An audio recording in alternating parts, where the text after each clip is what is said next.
Buenas noches, gracias por acompañarnos en Debate 22. Hoy vamos a abordar este tema, esta crisis diplomática que se ha vivido entre México y Ecuador, después de que el viernes pasado las fuerzas policíacas ecuatorianas entraran a la fuerza a la Embajada de México en Quito para sacar a Jorge Blas, ex vicepresidente ecuatoriano. A los pocos minutos, el presidente López Obrador rompe relaciones diplomáticas, por supuesto, con Ecuador. Se impone visa a los ecuatorianos para viajar a México. Ecuador hizo lo propio, también pide visa para los mexicanos para entrar a Ecuador. Y vamos a ver cómo ha escalado este conflicto. Para esto nos acompaña Fausto Quintana Solórzano, él es coordinador de Relaciones Internacionales de la Facultad de Ciencias Políticas y Sociales de la UNAM. Fausto, bienvenido aquí a tu casa. Muchas gracias. Al contrario, muchas gracias a ti. También nos acompaña Héctor Herrera Capetillo, él es profesor de la Facultad de Ciencias Políticas y Sociales de la UNAM. Héctor, gracias por estar con nosotros. Al contrario, gracias por la invitación y el espacio. Un gusto. Es un tema sin precedentes, Fausto. Nunca se ha visto algo semejante, como que entren a una embajada. No entiendo si es un total desconocimiento del presidente ecuatoriano, violando las convenciones internacionales. ¿A qué le atribuyes esta situación tan lamentable? Tenemos varias líneas de análisis sobre este acontecimiento que sin duda ha sido rechazado por toda la comunidad internacional. Si no es por toda la comunidad, la mayoría. Organismos internacionales, jefes de Estado y también representantes de los organismos internacionales han rechazado la medida del gobierno ecuatoriano de aprehender al ex vicepresidente en la embajada. Hay varias líneas de análisis. Que cabe destacar que ese día le conceden asilo político en México. Sí, sin duda conceder el asilo político detona la toma de la embajada, la irrupción en la embajada, pero hay muchas líneas de análisis. La primera es el desconocimiento del derecho internacional y de la protección diplomática, las garantías que tienen las instalaciones diplomáticas por el derecho internacional, particularmente la Convención de Viena sobre relaciones diplomáticas y también la Convención de Caracas sobre asilo diplomático. Hay varias normas que se rompieron, varios artículos que se agredieron, pero particularmente en el caso de México en 3 niveles. El primero es la irrupción en la embajada, violentando precisamente la Convención de Viena sobre relaciones diplomáticas. El segundo tiene que ver con el asilo, con el asilo. Y la tercera es la violación, la agresión física del personal de la embajada. Y hay otros contextos, no podemos responsabilizar o analizar solamente desde esta óptica, desde la toma de la embajada. Tenemos el antecedente de la política exterior de México, de las declaraciones del presidente, pero también tenemos la línea de análisis de lo que está ocurriendo en Ecuador. El uso discrecional y político del sistema judicial de ese país, y también debemos de tener y hacer un análisis muy importante del papel que ha jugado la Cancillería de manera cronológica en estos acontecimientos, que desde mi punto de vista México no incurrió en una falla en la aplicación y conceder también el asilo que es parte de las facultades político del Estado mexicano y de cualquier Estado. Y también Ecuador no incurrió en una falla de declarar non grata a nuestra embajadora en ese país. Entonces hay muchas líneas de investigación que sí vale la pena profundizar. Cuéntanos tu mirada, Héctor, con relación a estos de veras lamentables sucesos. Sin duda, es, como comentábamos, sin precedentes o hay muy pocos casos previos parecidos a este. Creo que también hay una beta de política interna que tenemos que analizar en el caso ecuatoriano y que lleva particularmente al presidente Noboa a sentir la presión de actuar de una forma irregular, digamos, en el plano internacional. Tiene que ver con un presidente relativamente nuevo en la política, apenas tiene unos 7 meses en el ejercicio, llega para suplir a un presidente que no acaba su mandato. Hay una, digamos, inestabilidad política clara en Ecuador, Ecuador, un problema de violencia también, claro, que ha llevado al presidente Noboa a declarar un estado de excepción, particularmente en el país, y además se suma en el tema particular de un referéndum que viene próximamente sobre las atribuciones de los militares en materia de seguridad para combatir el narcotráfico. Viene también cambios políticos internos. Primero de abril se aprobó un alza a los impuestos que golpeó la popularidad del presidente Noboa. Entonces está en busca de aprobación política que está perdiendo por una parte y está en busca también de mecanismos de seguridad que le garanticen al Estado ecuatoriano viabilidad en el futuro, ¿no? Y esto parece que es de manual, ¿no? De repente buscar enemigos en el exterior. Parece que así lo está haciendo Noboa y creyó equivocadamente en un acto pues, de muy profunda ignorancia que iba a conseguir adeptos. Las reacciones de Noboa y de la policía de Ecuador, claro, con la anuencia del presidente, fueron exageradas. Las controversias en las relaciones diplomáticas siempre han existido y el derecho internacional, los organismos internacionales tienen espacios de concertación política y solución de controversias. Declarar a la embajadora en Ecuador persona non grata fue una exageración de inmediato, porque creo que pudo haber una nota diplomática, un extrañamiento al gobierno mexicano y en el caso particular del asilo, si no se otorgaba el salvoconducto para que el ex vicepresidente pudiera salir, pudieron llegar a la Corte Internacional de Justicia o hacer un acercamiento, llevar a cabo un acercamiento diplomático y tomar las decisiones que se tuvieran que tomar al respecto.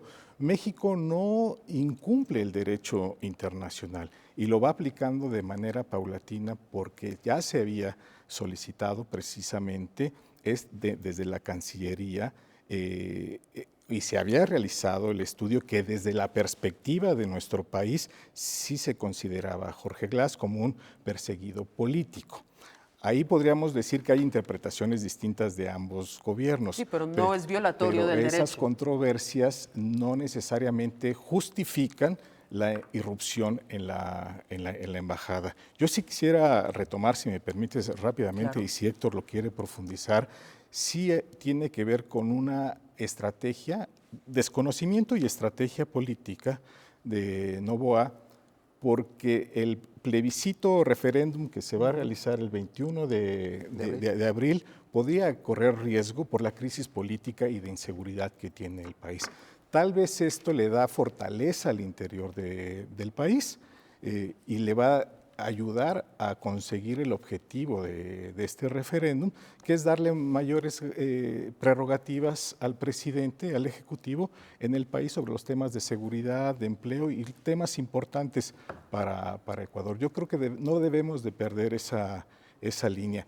Y en el lado mexicano debemos de reconocer dos aspectos fundamentales.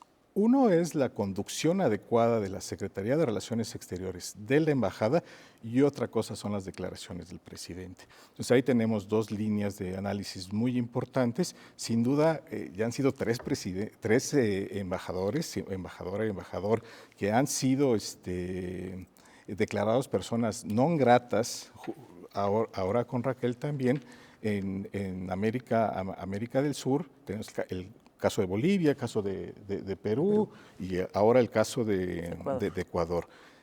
No era necesario llegar a una ruptura diplomática por esas declaraciones. Por eso me refiero a que la respuesta de Ecuador fue una respuesta exagerada.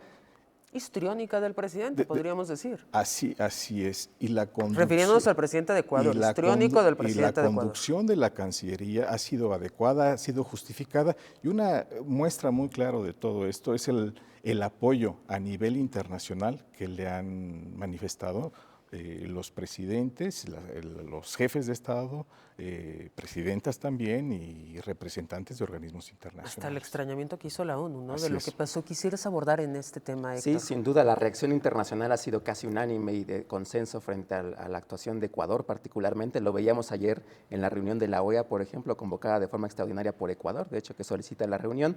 México no participa precisamente porque desconoce esa reunión convocada por Ecuador, pero tuvimos de los 30 participantes, 29 estados que de manera consensuada, digamos, llegaron a la condena hacia la intervención de la Embajada Mexicana en Ecuador. El único estado que votó en contra fue el caso de Ecuador, evidentemente, y El Salvador, que se abstiene, que es, digamos, también el caso atípico que guarda silencio en este contexto. Pero parece que en América Latina sí ha habido un rechazo unánime, la llamada personal de Lula al presidente Obrador, por ejemplo, el mensaje también en X que muestra solidaridad al caso mexicano, lo hemos visto en el caso chileno, que no solo va a la condena de Ecuador, sino también a la solidaridad con México y su presidente. Entonces parece que hay un gran consenso internacional en torno a la violación que hizo Ecuador del derecho internacional. Para desmenuzar este tema un poco más académicamente para nuestro auditorio, los tratados internacionales, las convenciones internacionales firmadas son obligatorias para todos los Estados miembros, no son opcionales. ¿Cuáles son los instrumentos jurídicos que está violando El Salvador y qué dicen? Por ejemplo, Ecuador. ¿qué dice, Ecuador?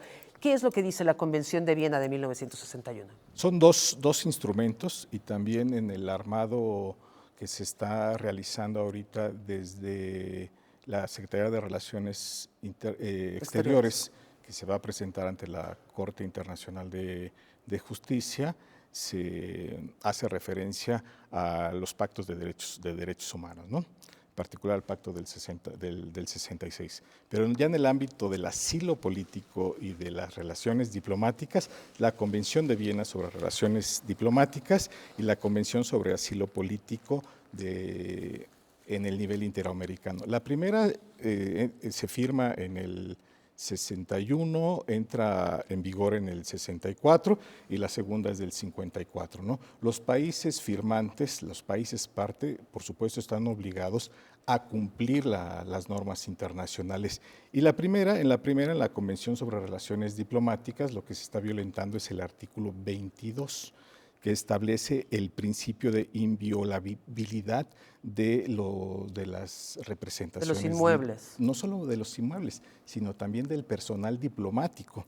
Por eso la agresión a Canseco, jefe de la Cancillería, Roberto Canseco, en Ecuador, pues está señalando como una agresión física de un representante diplomático que tiene inmunidad, no solamente el inmueble, también su persona y su familia. Y aunque estén afuera de la embajada, no sí, necesariamente sí, adentro de la embajada. Entonces se habla de un ataque físico al personal diplomático. Se señala que no se opta por la resolución de controversias que establece el propio derecho internacional en diversos instrumentos. Y no sé si Héctor quisiera profundizar en el tema del asilo, porque esta convención Vamos sobre el asilo. Vamos a profundizar en eso, pero tenemos que hacer una pausa y regresamos con el tema de asilo y el derecho internacional. Ya volvemos.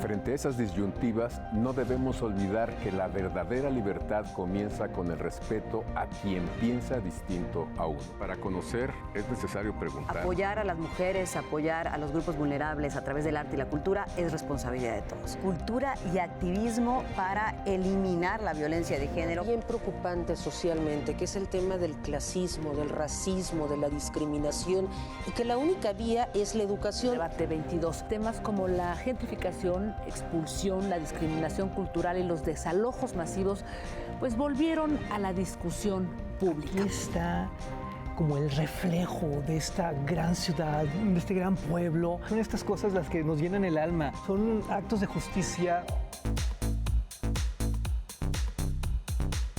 Por si las moscas, vamos a hablar del Festival Internacional por la Diversidad Sexual, que este año cumple su edición número 36, 15 años del Museo Universitario de Arte Contemporáneo, y me acompaña para eso su directora Amanda de la Garza. Vamos a hablar del más reciente libro del escritor Juan Villoro, me refiero a La figura del mundo.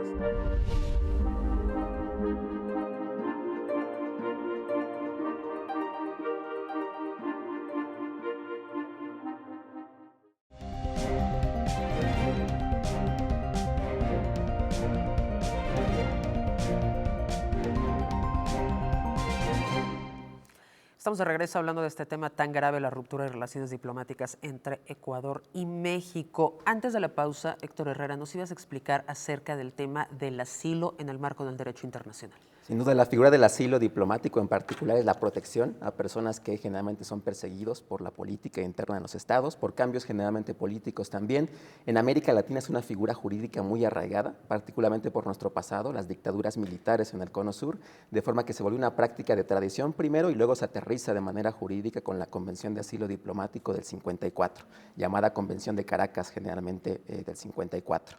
La convención estipula en su artículo 3º, que es lo que de hecho Ecuador defiende en concreto, que no se puede dar asilo a personas que son bajo proceso, digamos, o están bajo proceso judicial dentro de los estados. Sin embargo, el artículo 4 de la misma convención señala que esto queda a discreción del Estado. Quien califica la naturaleza de la persecución es, de hecho, el Estado asilante. Es una clara contradicción. Parece una contradicción, pero digamos está abierta la idea de que se pueda judicializar la política, que de alguna forma se ocupe este proceso judicial para perseguir a opositores políticos. Esa salvedad está ahí contenida para proteger a estas personas, ¿no? Vamos a poner un ejemplo para dimensionar qué fue lo que pasó. Ni siquiera el Reino Unido, que tremendo país del que estamos hablando, tremendo respaldo que cuenta, se atrevió a hacer esto y no entró a la embajada justamente, casualmente, de Ecuador en Reino Unido para sacar a Julian Assange, que estaba perseguido por el tema de Wikileaks y que nada más y nada menos Estados Unidos lo pedía en extradición.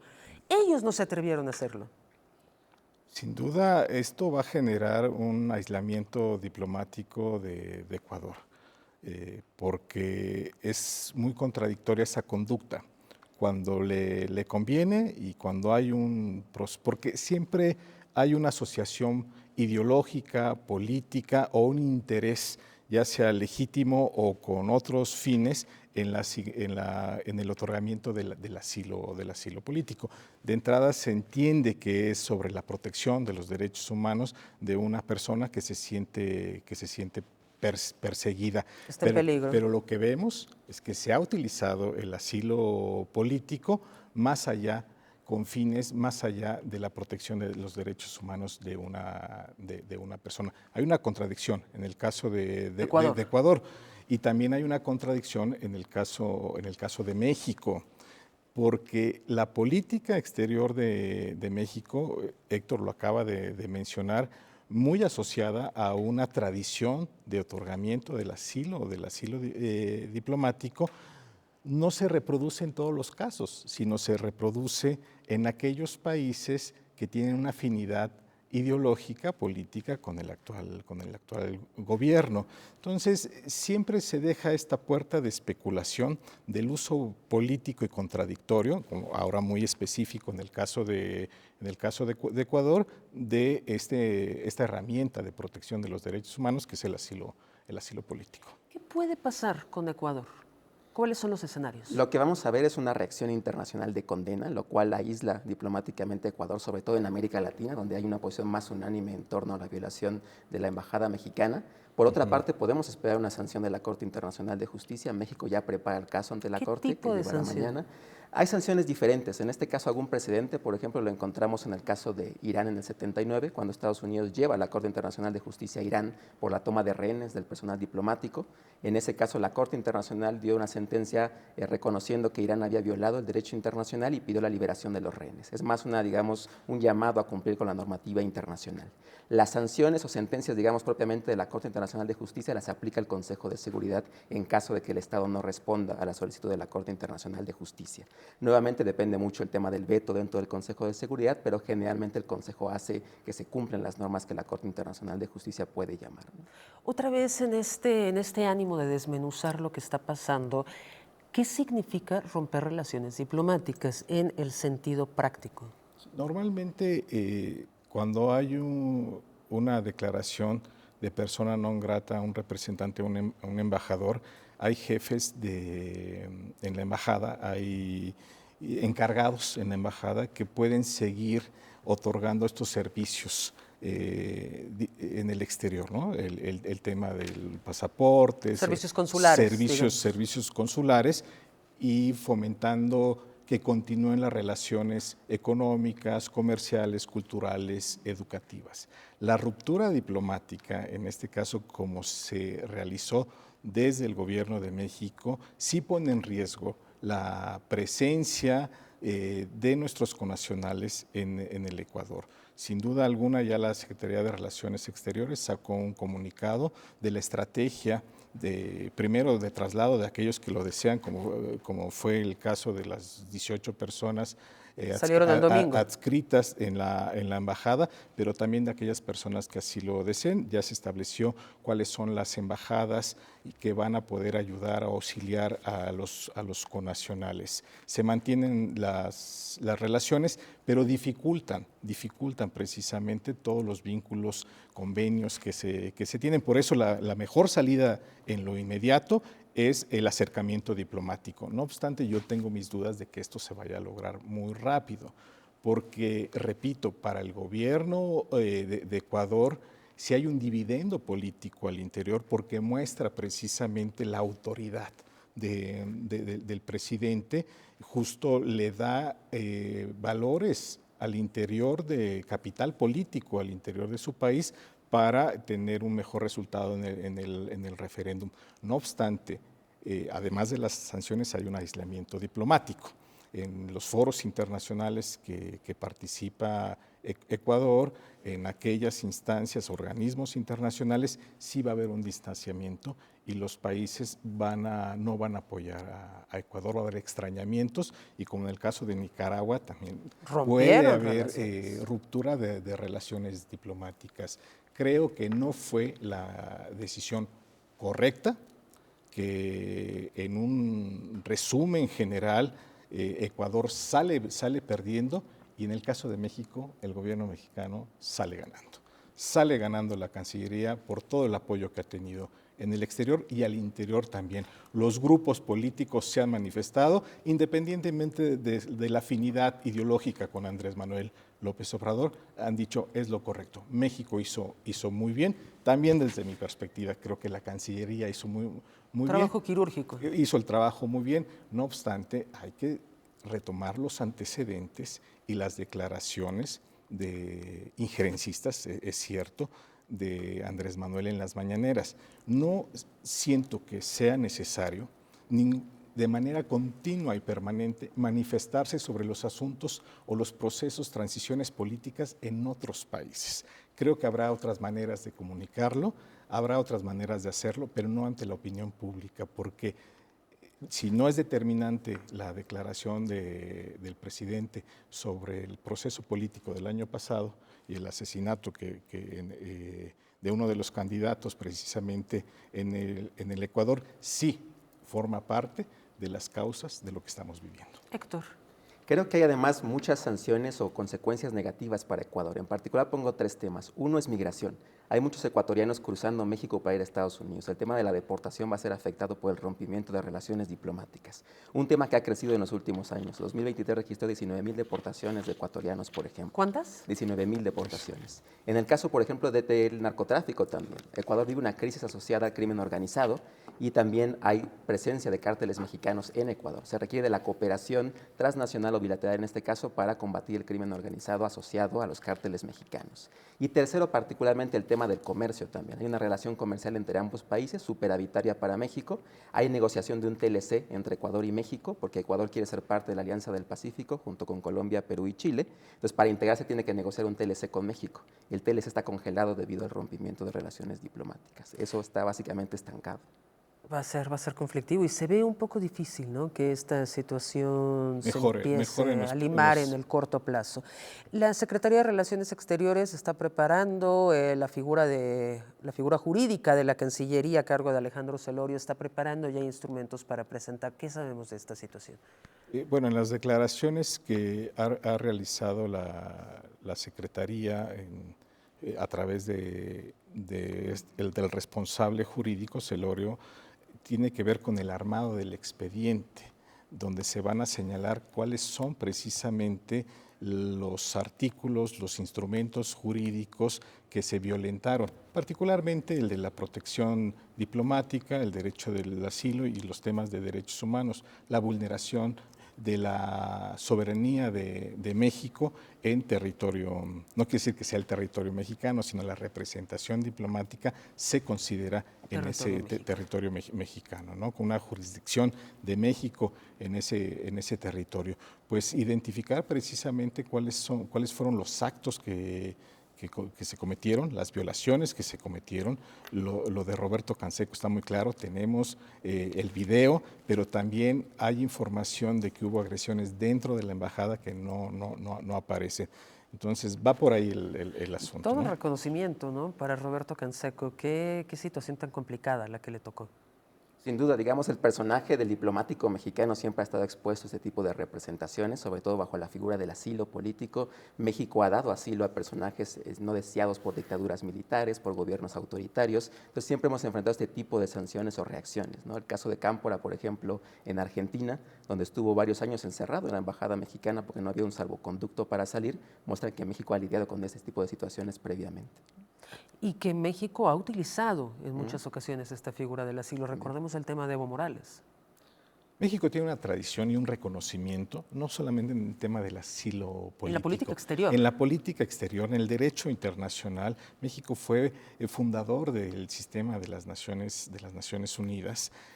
México tiene una tradición de protección en materia de refugio internacional, tiene un reconocimiento a nivel internacional por su lucha a favor del desarme, de la no proliferación de las armas. En contra del embargo a Cuba. En contra del embargo. México es muy activo y tiene reconocimiento. A pesar de los traspiés y a pesar de las contradicciones en algunos acontecimientos, como el caso del ex secretario de Relaciones Exteriores, Castro, Comes y te vas, con el Comes y te vas. Y también estas injerencias en las declaratorias que no solamente hace Andrés Manuel López Obrador, sino que también otros gobiernos en esta necesidad de aparecer en la opinión pública internacional y tener una injerencia lo realizan. Pero lo cierto es que México es un actor fundamental en las relaciones internacionales, es un actor determinante en la construcción del derecho internacional y tenemos muchos antecedentes donde hemos participado y el asilo político es uno de ellos. Héctor, Fausto, se nos acaba el tiempo, pero les agradecemos muchísimo que hayan estado aquí con nosotros. Gracias. No, gracias a ustedes por la invitación. Hasta pronto. Al contrario, gracias. Buenas noches. Los esperamos el próximo miércoles.